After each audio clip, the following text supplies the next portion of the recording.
through, but since then, we've not been able to witness that at all. But the center is locked in the end, so that'll go the way of Loken. I'm going to be interested to see what they pair with this center, though. We've seen a lot of Nautiluses coming in to be paired with it. I'm not the biggest fan of it. Personally, my favorite is something like the Taric, and I think it works pretty well in LPL. Taric, one of the best supports with a lot of gold on him. Cosmic Radiance is fantastic. Bunch of heals, surprising amount of damage, and those stuns can do wonders for your squad. I'm not gonna lie, I'm a big fan of the Galio. I feel like Galio. True. I mean, Yeah, I'm just a Galio's big another fan one. of Galio anyway, but I feel like he can impact those bot lane fights a lot just because he has so much CC in his kit. But getting back to the draft, it is going to be Chieftain going for the Jarvan once again. Curious to see if they'll lock in the Rumble here. Just go all out for it. Because there's a lot of teams that we've seen still prioritize the Rumble very highly. IG being one of them. I think you can. I think you can just go for the Rumble here. Well, they agree. And it's going to be locked in for Zika. It got him MVP in game number 1. If it ain't broke, don't fix it. That's what Vici Gaming are saying, and they're more than happy to just go for the lock once again. Now, when we take a look towards the jungle for the side of JDG, Kanavi, only 2 bans towards that role this time, so maybe he can find something that he wants. It's going to be a bit of a rougher patch here, though, because you know you're going into the Jarvan. Could attempt to go back towards the likes of that Rek'Sai, but hadn't got the most impactful early game. When you've got Senna and the likes of a Tam Kench in the bottom lane, though, all you're doing is saying, look, I'm going to sacrifice this bottom lane. I want to make impacts on the rest of the map. So whatever he locks in, you'll want to make sure that he's going up and facing off against Zika and against Cube. Silas going to be the pick here, and that can go in the mid lane for Yagao. We've seen a little bit of it in the jungle as well, so very much a flex pick coming through. On the other side, Cube gets his pick once again. Vici Gaming, they're happy with the result. They're just going to rinse and repeat the draft. And this is the thing now. You can go for something like an Ezreal in the bottom lane if you want to. You've still got these late game. Like, I mean, we've seen SMLZ go for Caitlyn, but these picks that usually you'd get punished for, even the likes of Kai'Sa, but you won't have that problem against the Sen and the Tam Kench. That's very true. You do automatically have a very safe lane. They don't have much in the way of aggression. Lee Sin taken off the board, and this could be the punish of the lack of jungle pick. However, the Silas could still beat the jungle. So maybe Vici Gaming could end up wasting their bans here. I actually think that they might end up tossing the Silas into the jungle. We've seen it a couple of times, and it works very well, especially when you've got so many ultimates that you can use on the opposite side. How about you pick up something that can push pretty well against this Rumble, or at least punish it, work well in a team fight? Orianna springs to mind for me, where you can do pretty good work in that scenario, still have a decent matchup in the mid, set up with the likes of the ultimate you can steal from Chieftain, the Equalizer as well to set things up. We'll have to see if that is what they want to go for, though. Yeah, could even go with something like the Azir as well, that would fulfill a similar role to the Orianna, but a second jungle ban does come on through. And we'll see whether it's going to be better. I mean, if there's anyone in this league that's going to be willing to play a Silas jungle, it'll be Kanavi. Now I'm looking towards this top lane, though. What exactly are we going to see come through for 705? Renekton is still on the cards if they want to go for that stall. I think that could work pretty well here in just providing a front line and some sort of setup for them. Okay, okay. We got a Lulu coming out. So this is. Oh, we're going to see the Cogmore. No, okay. I like that you answered that. I'm already excited, yeah. but no, I don't it think won't it'll be the happen. Kog'Maw. It I never think here is. it's going back towards why we see Bard coming in against the likes of Braum and that. You're sending your Tam Kench. You're just looking to be a mage, be a little bit of a nuisance, and then you can survive to later on where you can be a lot more impactful in these fights. It's not like you need more engage when you're Vici. You've got the Aatrox for a flank. You've got the Wombo combo in the Rumble and the Jarvan. Just leave it to the side. Have a strong backline that can help out in these team fights. The Azir does come on through alongside the Renekton there. So strong team fighting squad, but it is going to be that Silas in the jungle. Both of the bans from Vici Gaming going to be wasted. Oh my days, it's Christmas come early. I mean, this isn't the greatest squad to play Cogmore against. He No. typically wants to fight against tanks, but hey, I'll take a Cogmore pick if it's going. Well, look, it's got 4 seconds. Let's okay. go. First Kog'Maw of the LPL. Joe, I think I can see your smile from behind your mask. I love it. I absolutely love it. If he runs the butterfly skin, I'm going to be the happiest girl in the world. But, I mean, talk to me about this Cogmore pick, because you're the smart one here. How does this fit compositionally? Usually, Kog'Maw comes out when we see super tanks, but the problem that you're going to have with JDG is what we just said when we saw the Senatam Kench locked in. You are going to abandon the bottom side of the map because they can't do anything. Do you know who loves bot lanes that can't do anything? Kog'Maw, because he gets to scale infinitely. And if he's allowed to set up in these fights alongside the Lulu, well, then you're in a great position.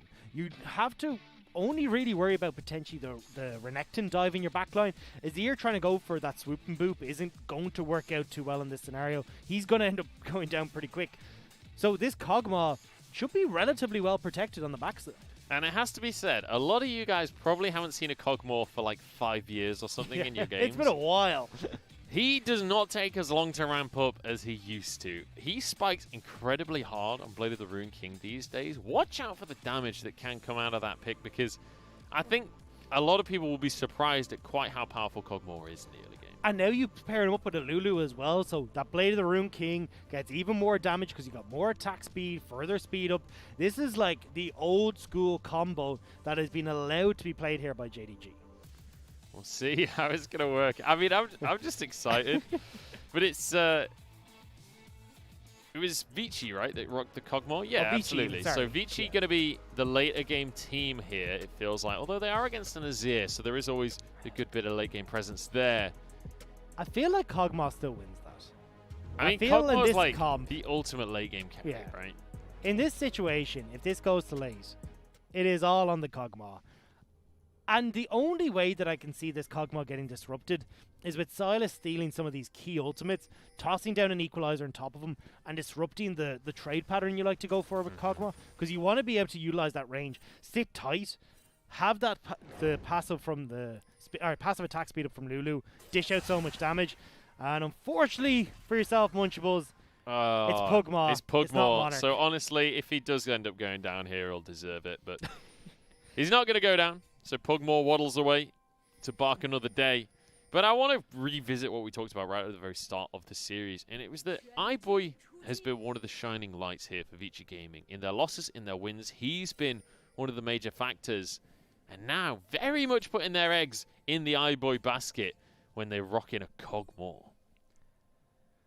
The Colonel likes it. He reckons 54% the Kog'Maw wins. I think you're doing what I did, and it's Vici at 46%. Oh, yeah. Well, look, it's late. It's late here. It's 7:45. It's well past my bedtime. You know, it's getting to a late one. I mean, that's not true, because in Ireland it's barely midday. You're right. Yeah. Time to get a pint in. Dear me. I don't know how well that kind of humor translates, but there you go.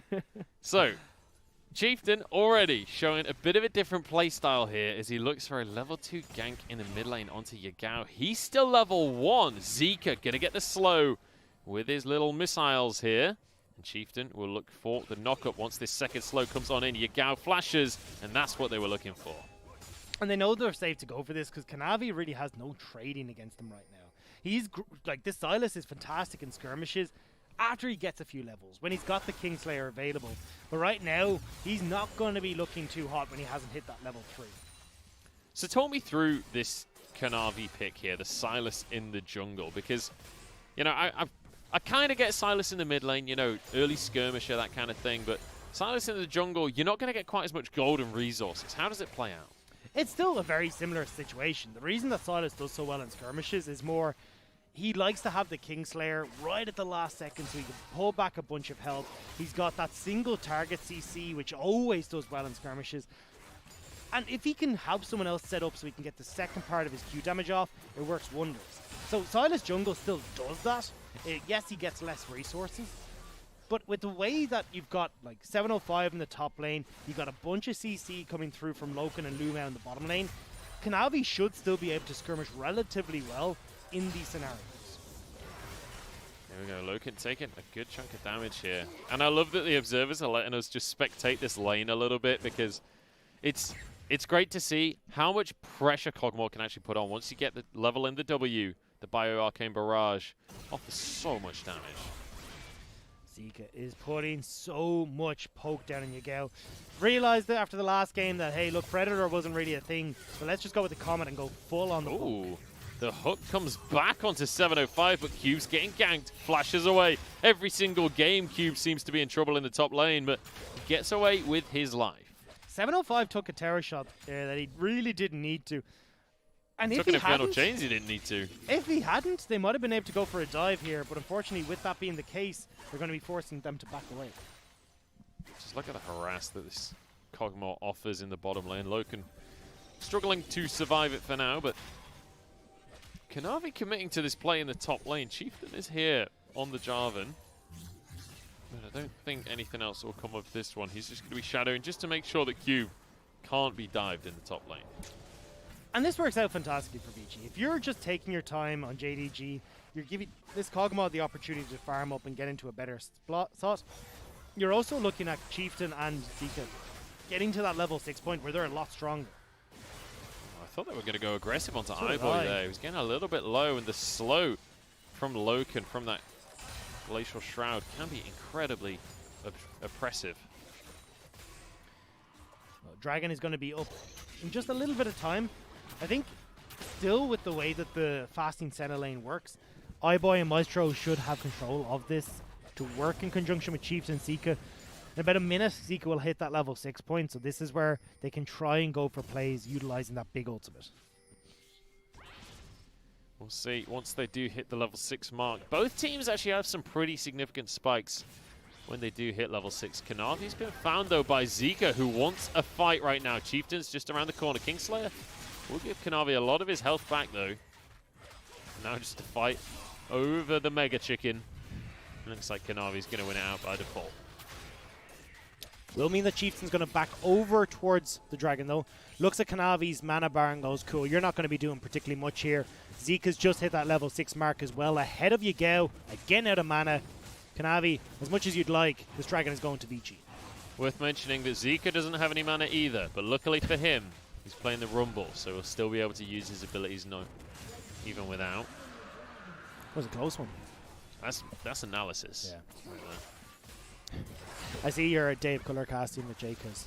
Well, I wasn't. Oh, Eyeboy, what are you doing? Eyeboy. I mean, this is not the power of the Kog'Maw pick, but actually maybe it is. It was all a bait. Maestro's here, gets the shield.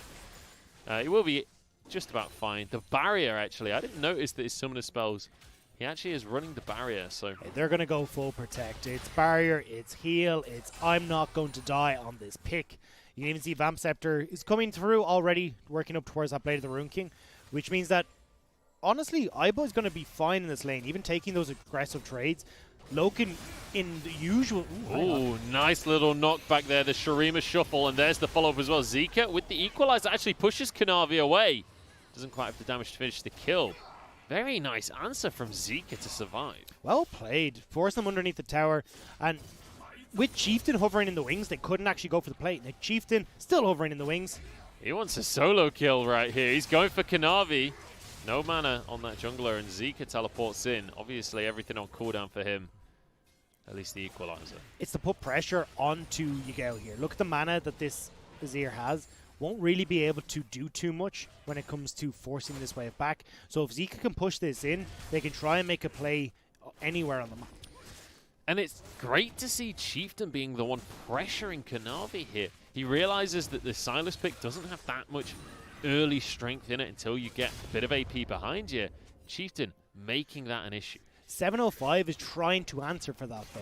Constantly shoving in this top wave and moving to either, well, steal away a camp here, but at least put pressure onto the mid lane and see if they can force Zika back and not being able to take control of the mids. Jeez, look at the damage onto Loken. Force the heal. This is the power of the pick. It's so much range, so much harass, and so much overextension for Vici Gaming. Eyeboy's in trouble. Forces the flash out of Loken. Now Kanavi's coming on in. Has the wild growth to get a knock-up if he wants it. But Lamau's gobbled up a pug, and he likes that for dinner. Kanavi's still looking to chase. The abduct doesn't quite connect. And this is the problem. This is why we don't honestly see Kog'Maw in a lot of these situations, because in lanes like this, you can easily be picked off, and Kanavi finds the opportunity to do so. Zika just going to force the mid lane through with the equalizer. Gets himself a recall here. Kanavi moving up towards the mid lane. But great gank there from Kanavi, punishing this bot lane from Vici Gaming for being way too aggressive. Weren't quite able to catch the wave. 705. Oh, World Ender comes on through. 705 forced to flash, but the dive is coming through from Cube. Anyone criticizing Cube right now might just be right, because he's going to die to the tower. No! 705. He's got his Renekton, and he's happy to make a play. And you made it so much more obvious. Don't criticize Cube. He's just hinting into the top lane. Oh, I thought he had it. He seemed so confident. I believed in it. But I was so wrong. I think he actually flashed. I don't know if we're going to get a replay. I think he might have flashed over 705 for the sweep spot on his third Darkened Blade. And that might have been why he didn't kill him. Let's take another look. So the first two hit. Obviously, he gets this one. Yeah. So then he's waiting on the reset. And then 1, 2, and then he flashes missed. over. He does. Oh, Cube! We're trying to help you. Oh, no. Here we go. Streamer Shuffle. Zika in a bit of trouble. There was actually a kill that went down during that replay. Chieftain died to the likes of Yagao, I think. Oh, no. I think it was 705 that got the kill. Zika's going to be going down as well. 705's on a over the last, 60 seconds, he's got himself 3 kills. And we haven't seen one of them. We'll probably get another replay of it. But iBoy's farming in the bot lane. That doesn't matter. Renekton is 3-0. Now they're getting pressure on this mid lane as well. Yagao will be able to pick up a few of these turret plates. Where did the Rift Herald go? Okay, the Rift Herald is on Zika. So Vici did manage to get the Rift Herald. But not the play that they want. Yeah, you can see in the bottom left corner. Ring around the Rift Herald here, but there's no escaping the Renekton. No. It's not the way you wanted Vici to go. We were thinking, maybe this is the game. Maybe this is where they bring their second win. They're still looking towards the late game, let's be honest. They've got this Cogmore scaling up in the bottom lane. And this is very much becoming the battle between the early and the late game, because this early strength for 705 on the Renekton could be massive for them. But Vici Gaming, they want to force the issue. They're going to drop this Rift Herald in the mid lane. Cube coming down just to make sure that this can happen. Lumao and Loken have been found, though. Chieftain deciding not to go for the Cataclysm just yet. It could be punished for that one, actually, the shield. TP into the pit as well. TP coming on through. Kanavi's found himself an equalizer, and that's a huge amount of damage across the entire team. Vici Gaming, they've got to go full retreat now. Zika still holding on to his ultimate. In fact, he's just coming off cooldown now. I think with the flash and the barrier bird by iBoy, though, they're not willing to fight right now. Doesn't have the Blade of the Rune King completed. Only got the Oblivion Orb onto Zika. It would be a tough one to call. And especially when you've got a 3-kill Renekton that's hovering in the wings. That could be a very dangerous fight to take. Yeah, and you have to respect that Renekton. Even without kills, these are the fights that Renekton really excels in. So I like the fact that they just back away from this one, accept that they're going to fall behind a bit during this early game. And it's all... I was going to say it's in the iBoy late game win condition basket, but I don't know. That one's not looking so good right now. It's all gone Pete Tong. No flash, no barrier. Didn't even have Maestro there in time. It's going to be JDG picking up. I don't think they'll get the tower, at least several plates. Will be kind of answered by Cube in the top lane, but Yagao is rotating to keep that one in check. Yagao will be here. A couple of plates will go their way. And once again, Senna on the turret, not the quickest at taking these objectives. They will be able to get one more plate for themselves. Very nice play coming out from JDG, punishing Vici Gaming for such a late game AD carry. And iBoy really struggling on this pick so far. Oh, Yagao, you are in so much trouble. Cube just pushed the wave. Empress Divide, though. Cube's the one in trouble. Has to use the World Ender, but he's got a Lulu. He's A-okay, and he'll get a kill onto the Azir. Chieftain nearly falls. Yeah, that was not the way that they wanted that to go. They would have Cube to just push the wave. They then can make the play, but because they took so much damage from that, they can't keep pushing for the turret. 705 is up here, and now we're in a stalemate where, yeah, you got the kill, but all those turret plates went over to JDG in the bot, and you haven't answered. And Kanavi is going to be rewarded with a blue buff off the back of it as well. iBoy, I think maybe walking over to check that one, but needs to be careful. Realizes that the Gromp is up and he can't keep farming, but He's alone underneath this turret. Kanavi wants to dive. He wants to fight Loken, though. Has vision, but Kanavi's here. There's the heal from the Lulu. And the shield as well. The Kog'Maw is starting to rain ooze. But it's not going to be quite enough. It was a close one, though. Chieftain is still here in the wings. And that was a lot of damage. And as you said, Blade of the Rune King completed. And suddenly, iBoy's popping off. He certainly is. Well, not quite enough, though. Can't quite make the play happen. Sorry, Nearly he's got only the on kill. that one item. We should have expected more. Well, I mean, he nearly killed Loki. I know. He nearly did. Had Kanavi not arrived, that actually would have been a kill, I think. But maybe that was why Loki was playing so aggressive. Maybe it was all a bait. It was all a ruse. We'll have to see, though, how that is going to shape things as we start to progress. Because there's a couple of different ways you can start to build this Kog'Maw. You can move back in towards a Runin's Hurricane if you want to spread the love across many different people. Or, which I think would be the correct option in this case, go for the Gwynsu's Rageblade. I have a feeling that he's going to end up more toe-to-toe with the likes of 705, maybe Kanavi in some instances. So the single target damage will work much greater in this scenario. I have to revisit the topic of conversation that JDG, when you look at the scoreboard, are the heavy favourites in this series. Current standings, Vici Gaming are 1-3, JDG are 3-1. Those are two very dramatically different scorelines. But this is not what we're seeing before us. Right now, obviously in game number 2, JDG do have a lead for themselves, but it was a confident win in game 1 for Vici Gaming, and it definitely doesn't feel like it's over here in game 2. Well, we got to look again at this strength of schedule. When we look at JDG, the teams that they faced off against were OMG, WE, and V5 and FPX. Now, V5 we've kind of seen not looking so hot.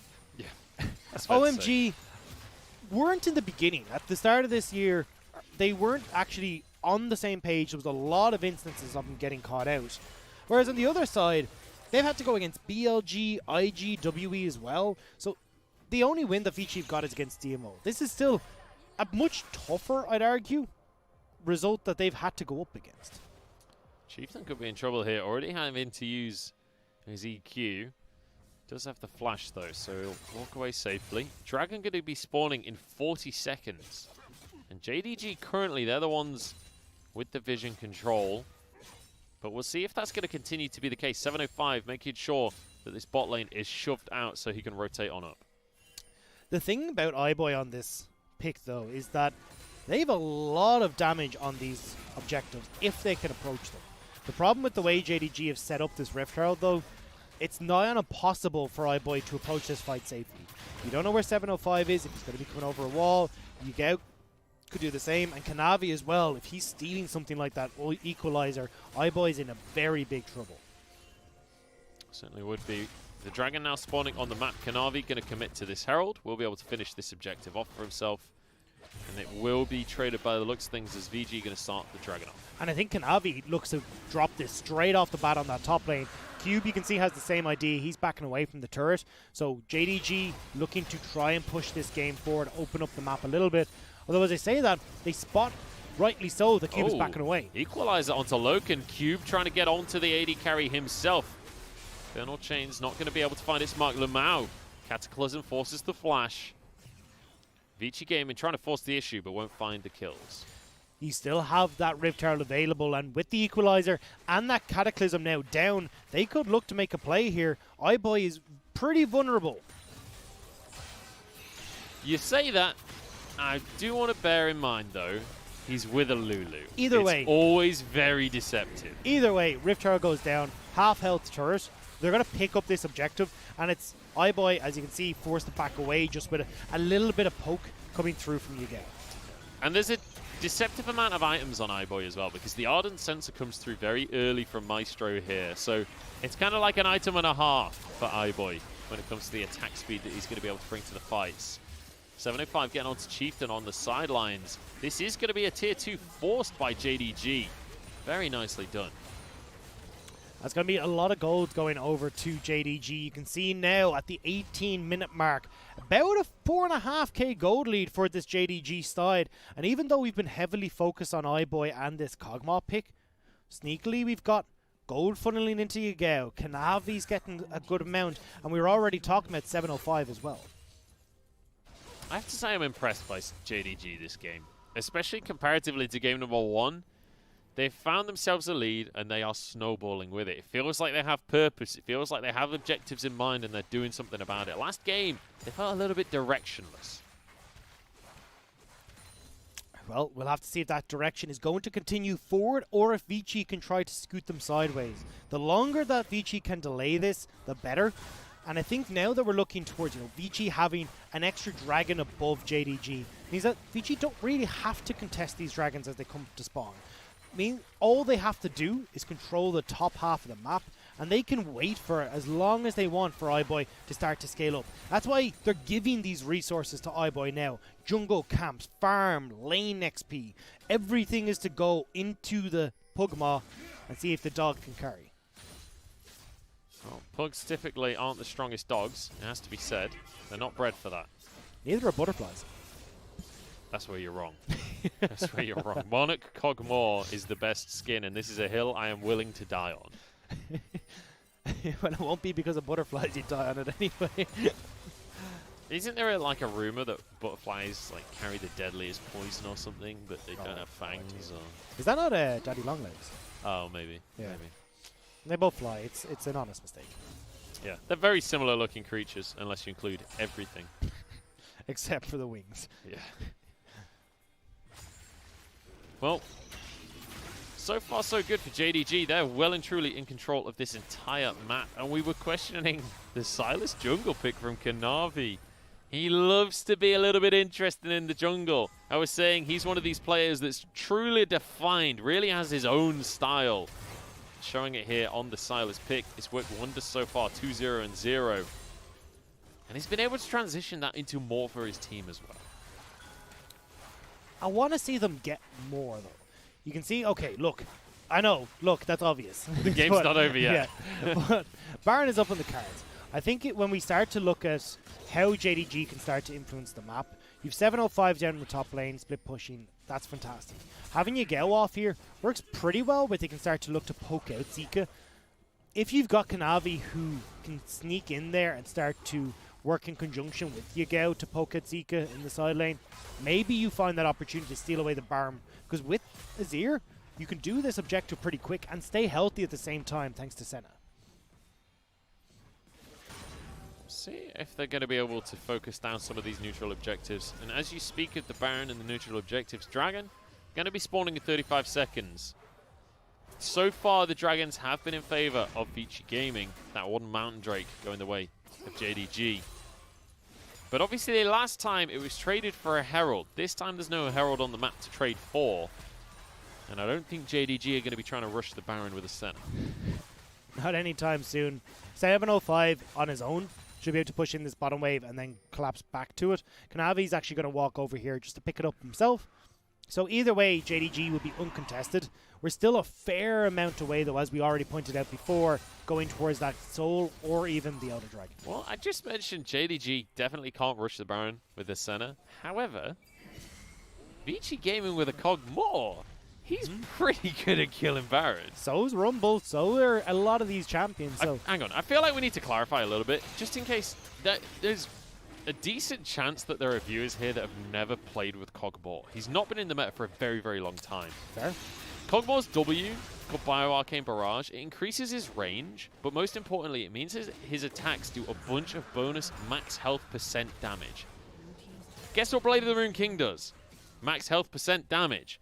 Cogmore starts to absolutely shred on max HP, so he's really, really good at his tanks, really, really good at taking neutral objectives. And he kind of hurts against squishies as well, either way. Just the pure amount of missiles that this Cogmore can churn out is insane. Pair that with a Lulu as well. Winsu's Rage Bay completed. There's a lot of missiles firing very quickly. You can see that's one auto onto Loken there. He's basically in the position now where he can pretty much 4-hit the enemy AD carry. And don't forget, Ardent Sensor gives you on-hit magic damage as well. So this is a lot of punch packed behind each of these bits. There's a Rage Blade there as well. That's a massive power spike, so the attack speed will be there, the extra magic damage will be there, but most importantly, the armor penetration will be there too. So JDG have to play respectfully. I don't know how iBoy is going to fare in these fights, though. I already said, you know, Kanavi's going to have a pretty big ultimate if he can steal away the equalizer. If iBoy is able to avoid that equalizer, he's in fantastic shape to take over these team fights now. And that's why we can see JDG are hovering on the edge of his range. They don't actually want to take a fight against him. They want to see if they can just outmaneuver Vici at the moment, because that's the downside of Kog'Maw.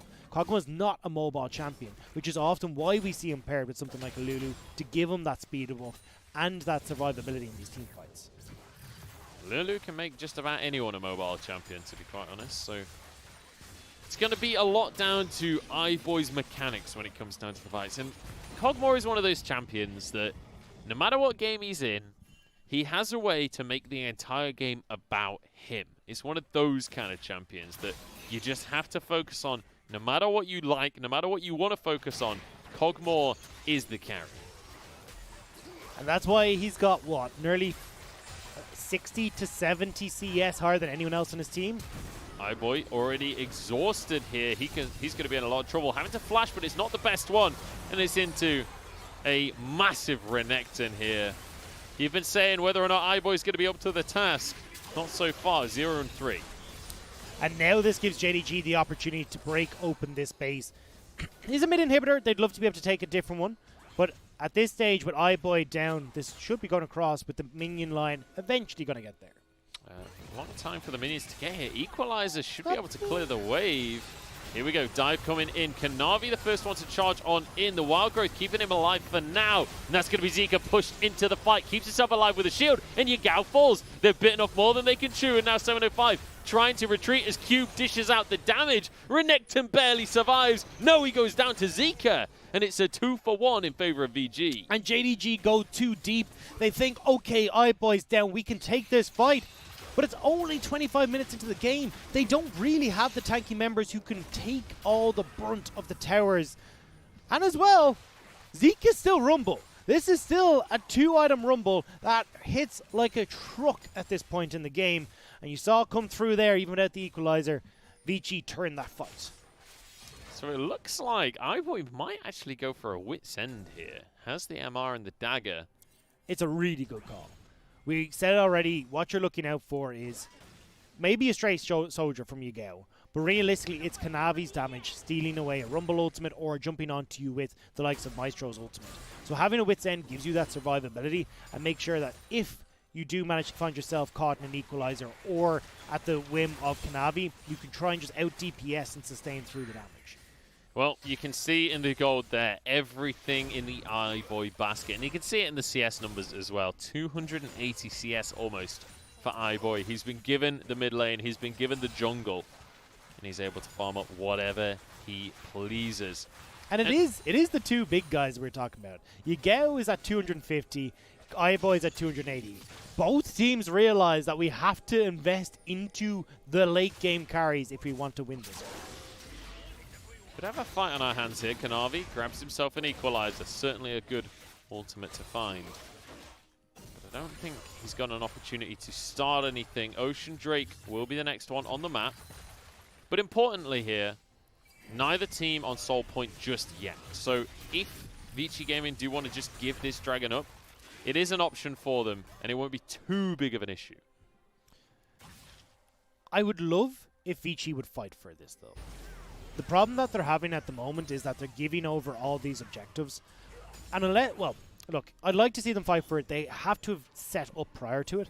The thing about Kog'Maw is that if you're not at the objectives first, well, then you end up losing out because you can't move in case there's a different flanks or anything like that that can come in to ruin your day.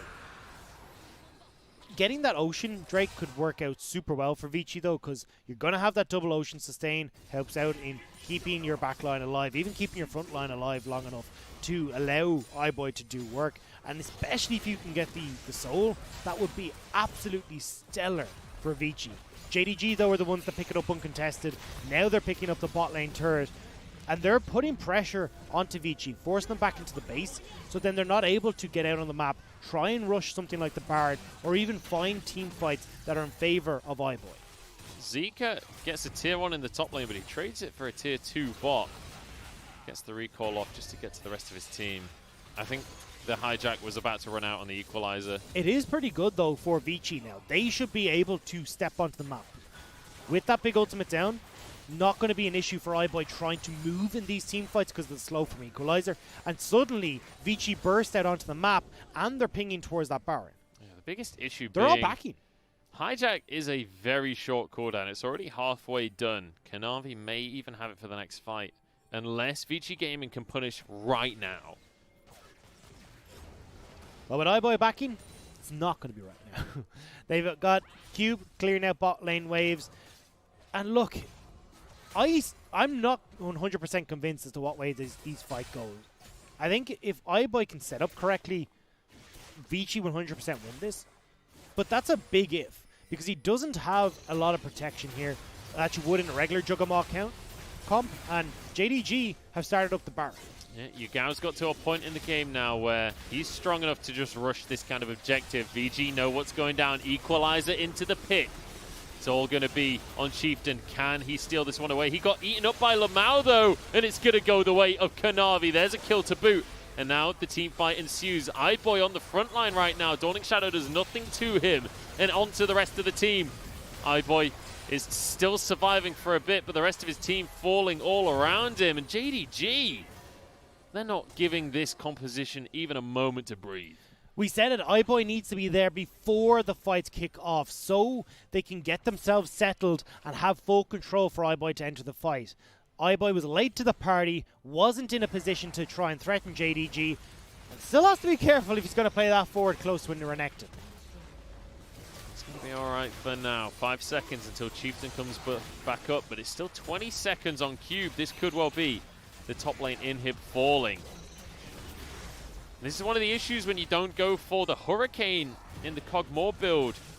Grouped up team fights become much more difficult. He's basically relying on being a 4-item Kog'Maw. That's a long time to wait. And it's beautiful timing here for the Baron buff and the Ocean Drake. Because you're going to have your Baron timeout just as that Ocean Drake spawns, so you get the most amount of use out of it, and then you can back away towards the Ocean Dragon. As you said, without Runins on iBoy, the team fights are going to be a little bit tricky in these close quarter combats, but even more so, trying to enter into that Dragon Pit when you're moving through jungle corridors that's set up for Yugao, or set up for Kanavi stealing Zika's ultimate. This is looking pretty tough now for Vici, and what was, unfortunately, Munchable's your crowning moment for your Kog'Maw. I know, I'm so sad. I just want Kog'Maw to win. I want to see more Kog'Maw. I love Kog'Maw. It's not going to happen, though, is it? No. It's all gone wrong. To be fair, though, we've seen meta picks have a terrible first game before.